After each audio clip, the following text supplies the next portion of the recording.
तर काय म्हणता मित्रमंडळी, जय भीम नमो बुद्धाय. तुम्हाला तर माहीतच आहे की आपण 3 महिन्यापर्यंत ग्रंथपठणाचे ब्लॉग टाकणार आहे. तर आपल्या ग्रंथपठणाच्या ब्लॉगचा दिवस आहे 57वा. तर मित्रमंडळी, काही न वेळ गमावता वळूया आपण आपल्या टॉपिककडे.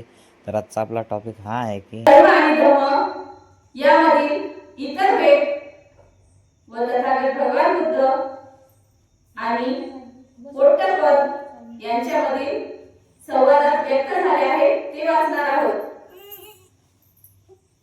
एकदा तथागत भगवान बुद्ध श्रावस्ती येथे अनाथपिंडकाच्या जेतवनात आराम करीत होते.